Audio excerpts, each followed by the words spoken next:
Welcome back. This channel exists because of your support. Subscribe, hit like, and share your thoughts in the comments. Now let's get into the story. I wasn't supposed to be home. That's the detail that still echoes in my head, crisp and clear as a bell on a winter morning. The grant meeting at the foundation got canceled last minute. Something about the funder having a family emergency. So there I was, walking through our back door at 3 in the afternoon on a Tuesday, messenger bag slung over one shoulder, takeout coffee from the corner shop going lukewarm in my hand. The November light came through the kitchen window at an angle, catching dust motes in the air. I could hear Jillian's voice before I saw her. She was in the living room, and she had her mother on speakerphone. I know because Patricia's voice has this particular nasal quality that carries through walls. "Mom, I can't do this anymore," Jillian said. Her voice was steady, resolved. Not sad, not conflicted. Just done. "I'm filing for divorce." I stopped moving. The coffee cup felt suddenly heavy in my grip.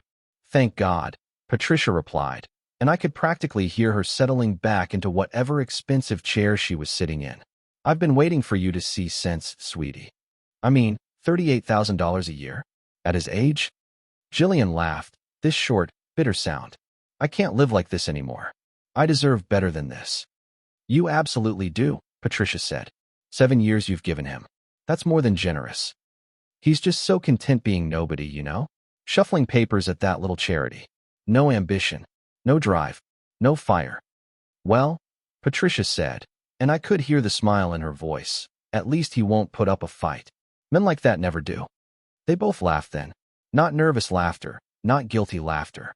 Just genuine amusement at the image of me, the man too small to fight back. I stood there in my own kitchen, holding my coffee, listening to my wife discuss my funeral while I was still breathing. But here's the thing. I didn't feel rage. Didn't feel my hands shake or my vision go red. What I felt was clarity, cold and sharp and absolutely certain. You don't argue with someone who's already written your eulogy. You just let them bury the version of you they invented. I walked quietly to the second bedroom we used as an office. Set my bag down. Sat in the chair by the window and watched the leaves fall from the oak tree in our neighbor's yard. I sat there for an hour while Jillian and her mother talked about her fresh start, her new chapter, her freedom from the burden of being married to someone so aggressively mediocre. When I finally stood up, I knew exactly what I was going to do. Or more accurately, what I wasn't going to do. I wasn't going to explain. Wasn't going to defend myself. Wasn't going to reveal a single card I was holding. I was just going to let her walk away from the table while she still thought she was winning. That night, I made spaghetti. Nothing fancy, just pasta and Jared sauce, the kind I always made on weeknights. Jillian sat at the dining table scrolling through her phone, double-tapping photos, barely acknowledging the plate I set in front of her. We ate in silence for maybe 10 minutes. Then she set her fork down and looked at me with this expression I'd seen her practice in the mirror. Serious but sympathetic. Firm but kind. "We need to talk about our situation," she said. "Okay," I replied. "I think we both know this isn't working anymore. I want a divorce." I took a sip of water. Let the pause stretch just long enough. "If that's what you want." Her eyes widened slightly. She'd been expecting pushback, tears maybe, or at least some kind of negotiation. "Really? You're not going to fight me on this?" "Would it change your mind?" "No," she said quickly. "No, it wouldn't." "Then there's nothing to fight about." I watched the relief wash over her face. Her shoulders dropped. Her jaw unclenched. She'd prepared for battle, and I'd just handed her the keys to the castle. "I appreciate you being mature about this," she said, and there was something almost like affection in her voice. The kind you'd use with a dog that finally learned to stay off the furniture. If you're still reading this, you're probably wondering why I didn't say anything right then. Why I didn't walk into that room when I heard her on the phone and throw the truth in her face. Over 97% of people stop reading stories like this before they understand. But if you stick with me, you'll see why silence is sometimes sharper than any argument. Anyway, let me tell you what happened next. Jillian hired Bradley Whitman 3 days later. I know because she told me about it over breakfast, proud of herself for being so proactive. Bradley had an office downtown with glass walls and a view of the James River. He drove a Tesla and had a habit of tilting his head sympathetically while explaining things you already understood. Our first meeting was over Zoom. I sat in the office bedroom with my laptop while Jillian sat in Bradley's actual office, the glass walls behind her showing other lawyers doing lawyer things. "Now, Mr. Carlyle," Bradley said, his voice smooth as river stones, "we'll need full disclosure of all assets, income streams, retirement accounts, any property, vehicles, everything." "I make $38,000 a year at the Gray Street Foundation," I said. "I have a 401k worth about $11,000. That's it." Bradley exchanged a glance with Jillian. I saw it, even through the screen. That little look that said exactly what they were both thinking. "No other income?" Bradley pressed. "Side businesses? Freelance work? Inheritances pending?" "I do some consultation work for a property management company," I said. "Maybe $4,000 a year. I can send you the 1,099s if you need them." Bradley waved his hand. "That won't be necessary for such a minimal amount." And just like that, he dismissed Blackwell Properties LLC. $16.3 million in real estate, reduced to not worth the paperwork. The asset division went exactly how you'd expect. Jillian wanted the townhouse in the museum district. It was worth $340,000, with about $180 still on the mortgage. I agreed immediately. "You're sure?" Bradley asked, that sympathetic head tilt again. "You'd be entitled to half the equity. That's approximately $80,000. "She can have it," I said. "I'll find somewhere else." Bradley actually laughed. Not meanly, just genuinely surprised. "Mr. Carlyle, I have to tell you, this is highly unusual. Most people fight harder over far less. Most people want different things than I do." Jillian was still in the room with Bradley when I said that. I heard her whisper, just barely picked up by the microphone. "Told you. No backbone." We split the savings account down the middle, for $1,100 each. She asked for half my 401k, and I agreed to that too.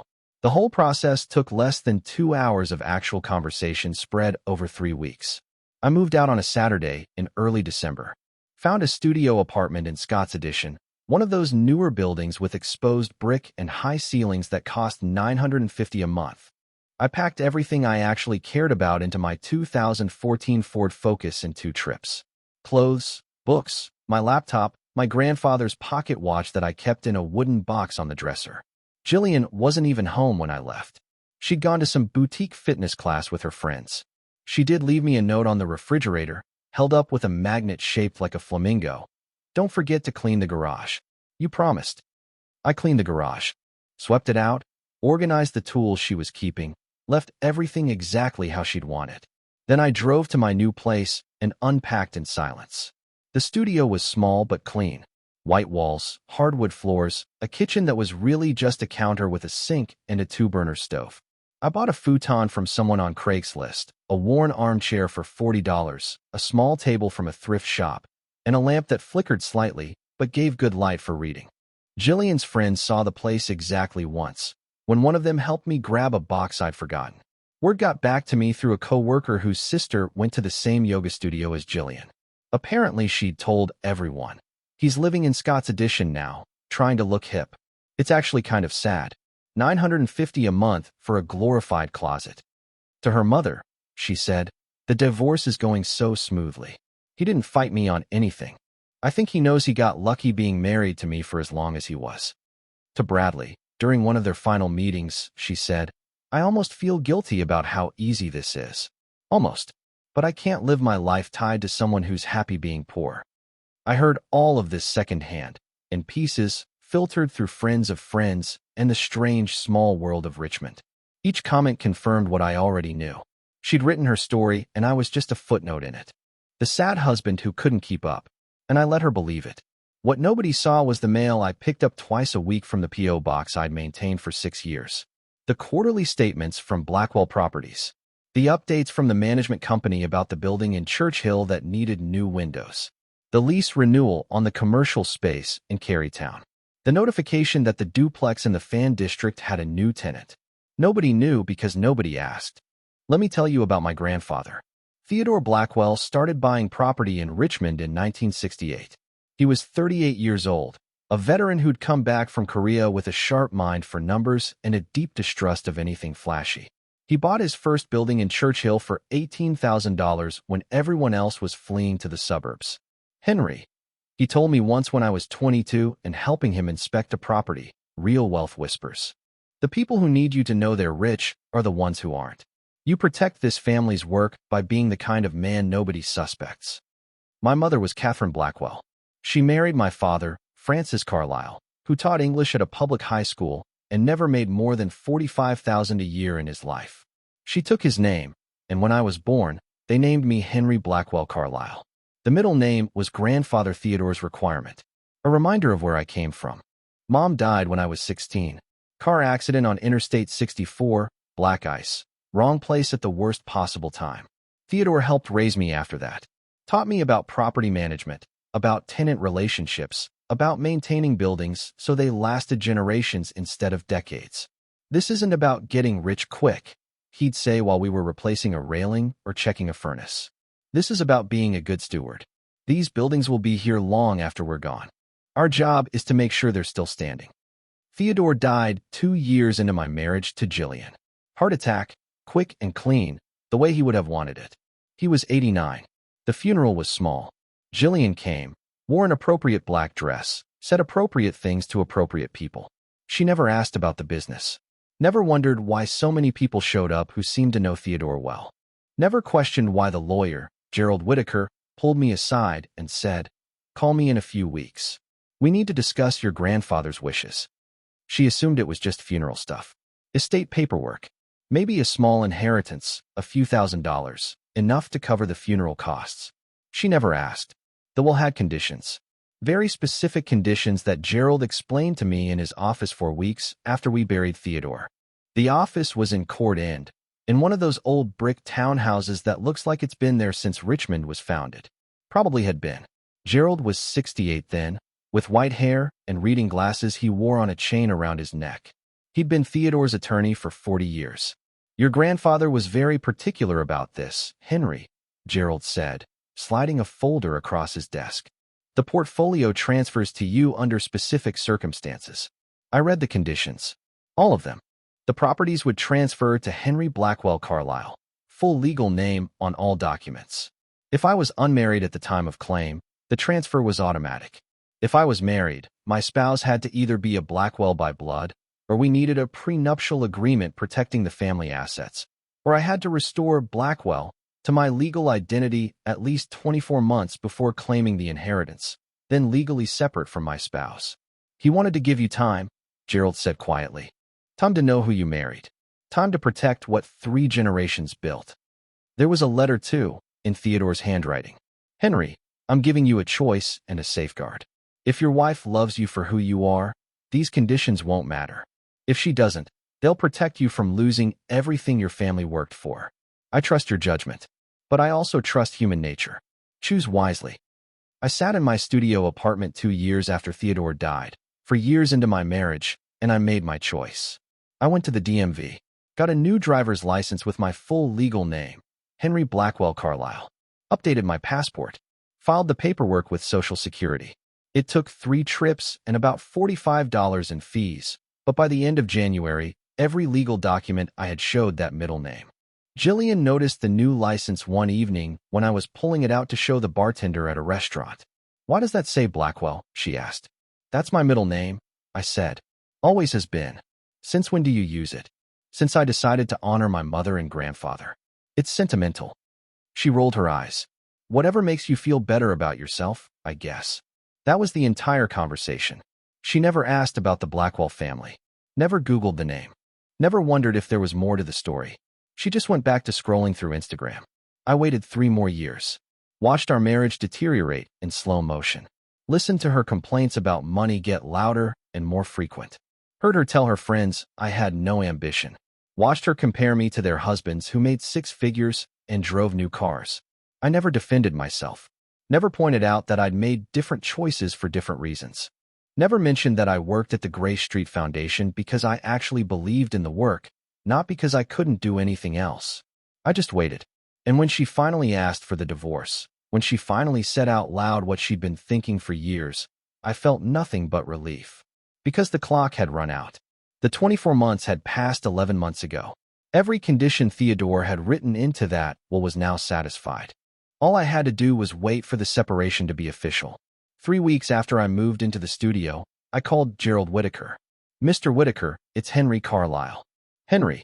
His voice was warm, unsurprised. I wondered when I'd hear from you. The separation is final. I've met all the conditions. Come see me Tuesday morning. 10 o'clock. We'll make it official. The law office looked exactly the same as it had 6 years ago. Same brick exterior, same brass plaque by the door, same oriental rugs in the waiting area. Gerald met me in the conference room, where a portrait of Theodore hung on the wall in a heavy gold frame. Your grandfather would be proud, Gerald said, shaking my hand. Not of the divorce, of course, but of your patience. He always said good things come to those who wait quietly. Indeed, he did. Gerald spread the documents across the mahogany table. Property deeds, LLC transfer paperwork, financial statements going back decades. The numbers were staggering, even though I'd seen them before on quarterly statements. 8 residential properties in the Fan District. Total value, $4.2 million. 6 residential properties in Churchill. Total value, $2.8 million. For commercial properties in Carytown and Shockoe Slip. Total value, $6.1 million. 5 mixed-use buildings scattered throughout Richmond. Total value, $3.2 million. Operating cash reserves of $890,000. Annual net income, after all expenses and property management fees, of $640,000. Total portfolio value, $16.3 million. The LLC transfers to your sole ownership today, Gerald said. The management company will continue operations unless you direct otherwise. You'll receive quarterly distributions. The current annual net is just over $640,000. I stared at the numbers. They didn't feel real, even though I'd known they were coming. And my ex-wife? I asked, has no legal claim whatsoever. The properties were never marital assets. The LLC was formed in 1968, decades before your marriage. Your consultation fees were legitimate payments for advisory work, properly taxed and documented. There's no grounds for any challenge. She doesn't know any of this exists. Gerald's smile was slight, professional. Then you've protected it exactly as Theodore intended. I signed the transfer documents. Each signature felt heavy, permanent. Gerald poured 2 glasses of bourbon, Blanton's, Theodore's preferred brand. To Theodore, Gerald said, raising his glass. And to wisdom. To quiet decisions, I replied. We drank. The bourbon burned going down, warm and grounding. You'll want to inform her attorney, Gerald said as I was leaving. Professional courtesy. Let him know there was no asset concealment. These properties were simply never marital property to begin with. I'll let you handle that, I said. Gerald nodded. I'll send the letter Monday. I sat in my Ford Focus in the parking lot for 10 minutes after leaving Gerald's office. The winter sun was weak through the windshield. My hands rested on the steering wheel, steady and calm. I didn't feel triumphant. Didn't feel vindicated. Just felt settled, like a lock clicking into place. I drove back to Scott's Addition, made a turkey sandwich, read for an hour, went to bed early. The next day, I had work at the foundation. Grant reports to review, budget spreadsheets to update. The same work I'd been doing for 6 years. Nothing had changed, really, except everything had. 3 days later, Jillian texted me. Want to grab coffee? Stay civil? I agreed. She picked Lamplighter in Scott's Addition, one of those places with pour-over coffee and minimalist furniture where a latte costs $6. She arrived wearing new athleisure, Lululemon probably, her hair freshly highlighted in that expensive way that's supposed to look natural. She carried a designer bag I'd never seen before, cream-colored leather with gold hardware. You look the same, she said, glancing at my Gray Street Foundation polo shirt and jeans. Should I look different? I just thought you might be struggling more. You know, with the adjustment. I'm fine. Living in Scott's Addition must be expensive for you. It's $9.50 a month. I manage. She visibly relaxed. That's good. I was worried you might come back asking for help or something. She talked for 20 minutes about her new chapter, thinking about getting certified as an interior designer, maybe starting a lifestyle blog, possibly moving to a better neighborhood, something with more character. You could do something like that too, she said, sipping her oat milk latte. Reinvent yourself. Take some classes. Find a better job. I'm content where I am. She gave me that look, the one I'd seen 1,000 times. Pity mixed with disappointment. That's always been your problem, Henry. You're too content with too little. The server brought the check. $24 for 2 lattes and a scone Jillian had picked apart but not eaten. I pulled out my wallet, placed my card in the folder. "I can get mine," Jillian said, but she didn't reach for her purse. "I've got it." The server returned with the receipt. I wrote in a $60 tip, signed, stood up. Jillian's eyes went to the receipt. I saw her do the math. "That's a very generous tip," she said slowly. "She's working hard. Deserves it." "When did you start throwing money around?" "I'm not throwing it around. I'm spending it. On a $38,000 salary. I budget carefully." I pushed my chair in. "Take care of yourself, Jillian." I walked out before she could respond. In my rearview mirror, I saw her still sitting at the table, staring at the receipt the server had left behind. 1 month after our separation became official, a cream-colored envelope arrived at Bradley Whitman's office. It came by courier, marked private and confidential, with a return address embossed in dark blue ink. Bradley opened it at his desk, probably expecting some routine legal correspondence. What he got was 3 paragraphs that made his coffee go cold. "Dear Mr. Whitman, this office represents the estate of Theodore Blackwell and the current interests of Henry Blackwell Carlyle regarding Blackwell Properties LLC. We write to inform you of the recent transfer of said properties to Mr. Carlyle, effective January 15th. These assets, totaling approximately $16.3 million, were held in trust and have now transferred to Mr. Carlyle's sole ownership pursuant to the terms of Theodore Blackwell's last will and testament. Please note, Blackwell Properties LLC was established in 1968 and has never been marital property. Mr. Carlyle's consultation fees, previously reported on tax returns, represented legitimate advisory compensation from the LLC. No marital assets were commingled with LLC operations. Your client, Mrs. Jillian Carlyle, has no legal claim to these properties, as they were neither acquired during the marriage nor funded with marital assets. We provide this notification as a professional courtesy. Should you have questions regarding the structure or timeline of these holdings, please contact our office. Respectfully, Gerald Whitaker, Esquire. Bradley read it twice, then 3 times. He pulled up my file on his computer, reviewed the financial disclosure forms. The tax returns I'd provided showing $38,000 from the foundation and $4,000 in 1099 income from Blackwell Properties LLC. He dismissed those consultation fees as pocket change, $4,000 a year from some small property management gig. He Googled Blackwell Properties Richmond, Virginia. The results loaded slowly, each one worse than the last. Richmond Times-Dispatch, 2019, Historic Preservation Award given to Blackwell Properties for Church Hill Renovation Project.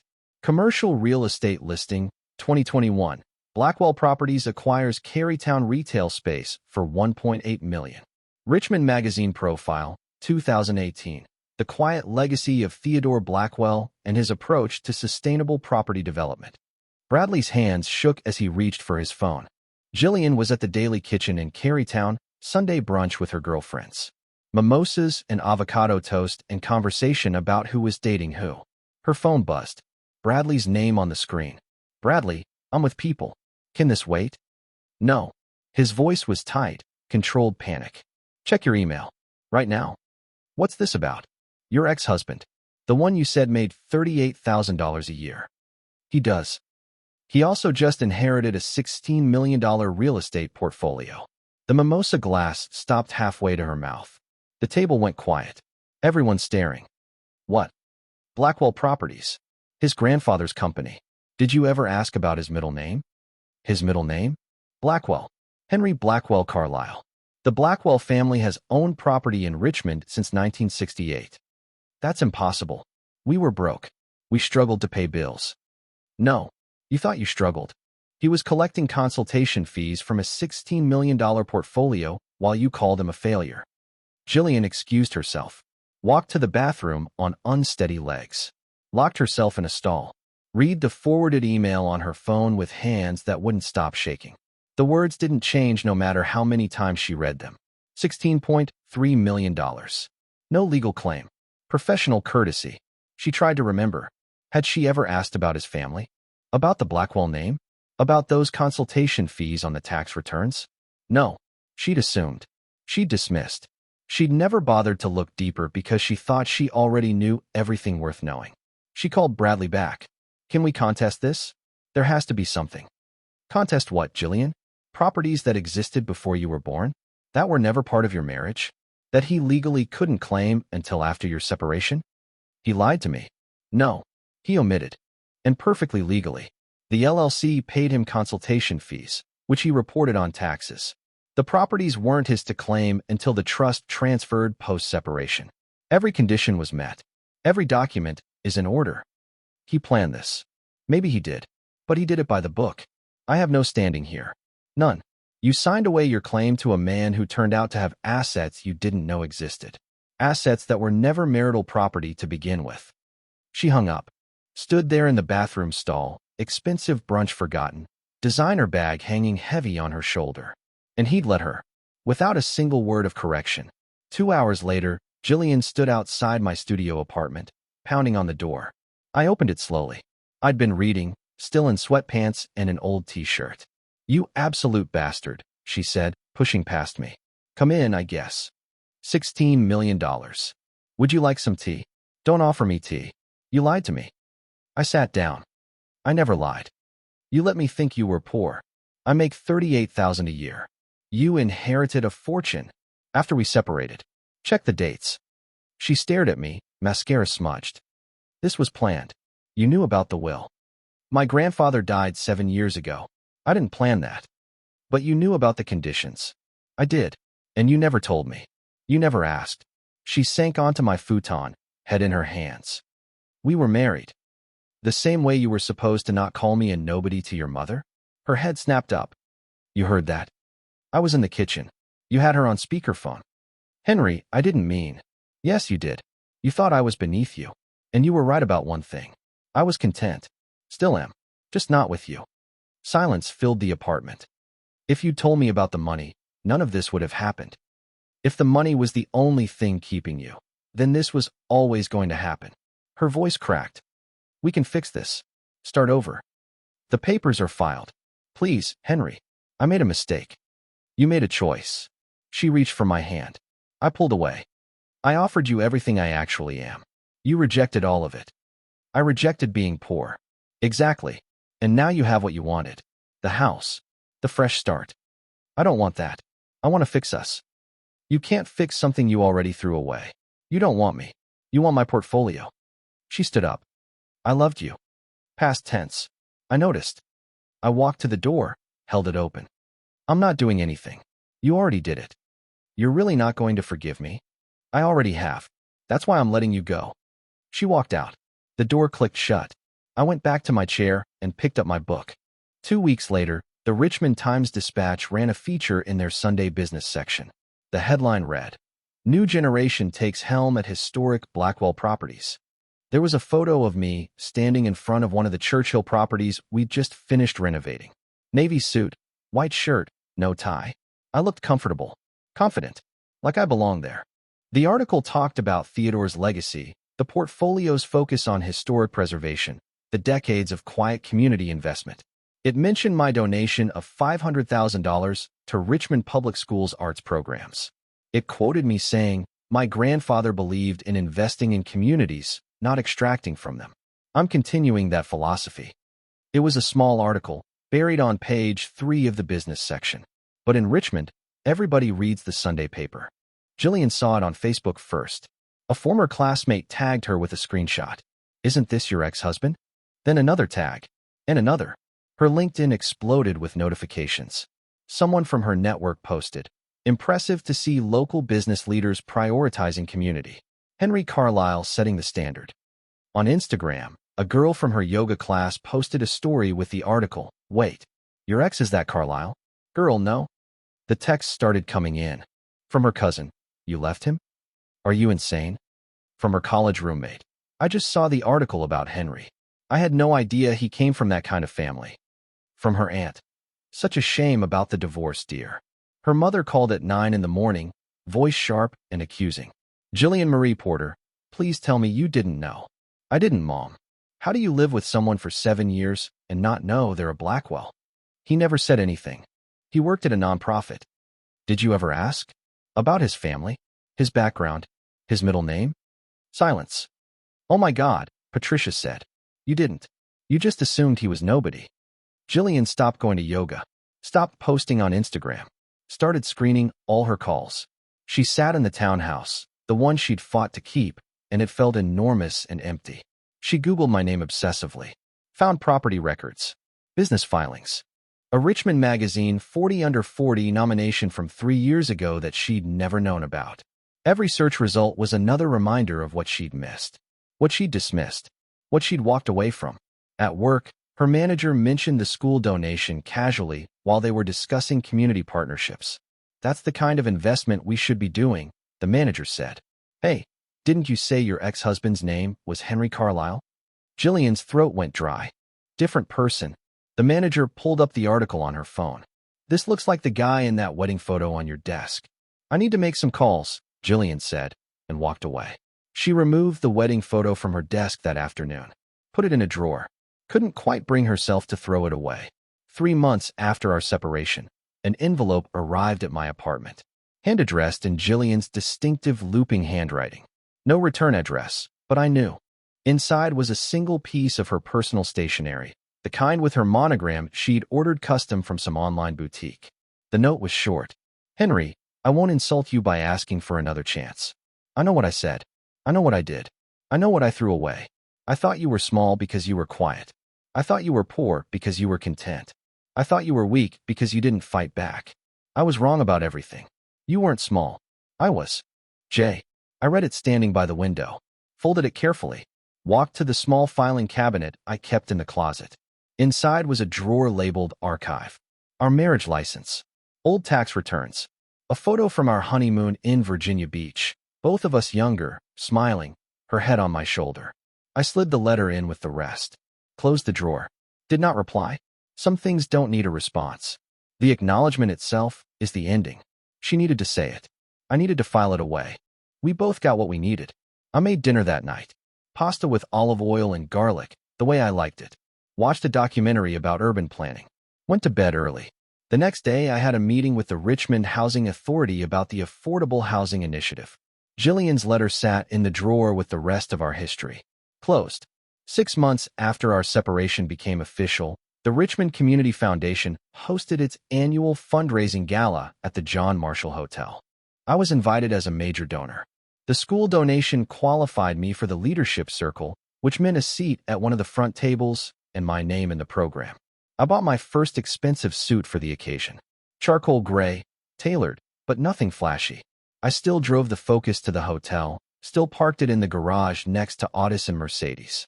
The ballroom was elegant in that old Richmond way. Crystal chandeliers, white tablecloths, silver everything. 200 people in black tie, talking about community impact and sustainable giving. I knew a few people from my work at the foundation. They treated me differently now.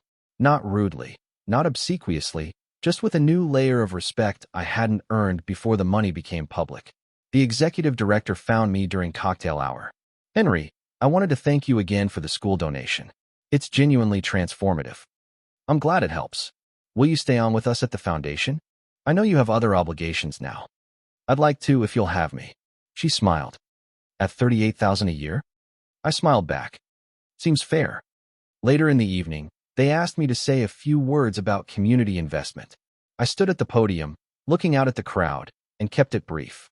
My grandfather used to say that real wealth isn't loud. It doesn't announce itself. It doesn't need to. True wealth is what you do when no one's watching. The buildings you maintain.